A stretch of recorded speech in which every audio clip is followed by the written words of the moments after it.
एक बार खुद से सवाल करो कि क्या कर रहे हो, किन मान्यताओं को लेकर चल रहे हो, किसकी पूजा कर रहे हो और चढ़ावे किसे चढ़ाते हो। तुम्हारे पास अपना है क्या जो तुम उसको दोगे, और कहाँ जाकर दोगे।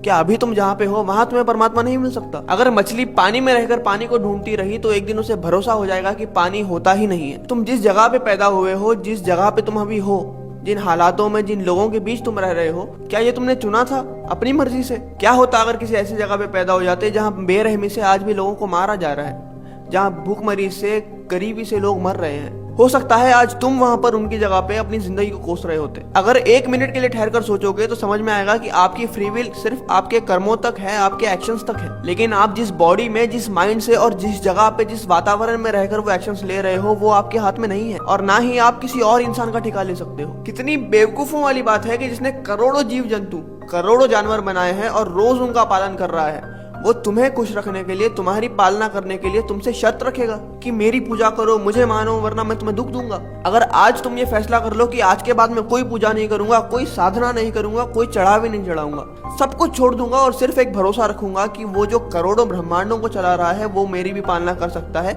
वो मेरा भी ध्यान रख सकता है, तो समझ जाओ कि उस दिन मछली को पानी का पता चल गया। अब अगर कोई उस मछली को बुलाकर बोले कि पानी की पूजा करो वरना पानी नाराज हो जाएगा, तो वो मछली बोल सकती है कि पानी नाराज कैसे हो सकता है, पानी में तो मैं खुद हूँ, मेरे आसपास पानी है, मैं पानी का हिस्सा हूँ। यही सिमरन है, यही जपना है, यही भरोसा है और यही मुक्ति है। लेकिन क्योंकि इस संसार की माया में हम ये सब जानते हुए भी उल्टे रास्ते चलने लगते हैं, कुबुद्धि से, कुकर्मों में फंसने लग जाते हैं, तो हमें ये साधन पकड़ाया गया है कि इसके सहारे तुम विश्वास को जन्म दो, अपने अंदर समर्पण की भावना जगाओ, इतना जप करो, इतनी साधना करो, पूजा करो, योग करो, तब करो कि वो भरोसा आपके अंदर पनपना शुरू हो जाए। और एक बार वो भरोसा आपके अंदर आ जाए तो फिर उस साधन को भी छोड़ा जा सकता है। लेकिन ज्यादातर लोग धर्म के नाम पर इस साधन को ही जीवन भर पकड़े रखते हैं। लोग जीवन भर पाठ करते रहेंगे, पूजा करते रहेंगे, साधना करते रहेंगे, लेकिन भरोसे के लिए नहीं, समर्पण के लिए नहीं, मांगने के लिए, अपने डर से, अपने स्वार्थ के लिए। और इसी का फायदा उठाकर धर्म के ठेकेदारों ने साधन का व्यापार बना दिया है कि भगवान के लिए ये कर दो तो उससे तुम्हारा ये काम बन जाएगा, भगवान ये करने से प्रसन्न हो जाएंगे, ऐसा कर लो, वैसा कर लो। लेकिन याद रखना, भगवान तुम्हारे आगे कभी कोई शर्त नहीं रखता। आपके तमाम अवगुणों के होते हुए भी वो आपको दे रहा है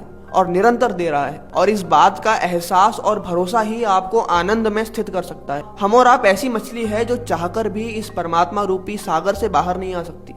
हम परमात्मा को सिर्फ भुला सकते हैं, गवा नहीं सकते। आप जहां पर भी हो, जिस भी हालात में हो, ये याद रखना कि कोई है जो बिना शर्त के आपके साथ है और हमेशा आपके साथ रहने वाला है।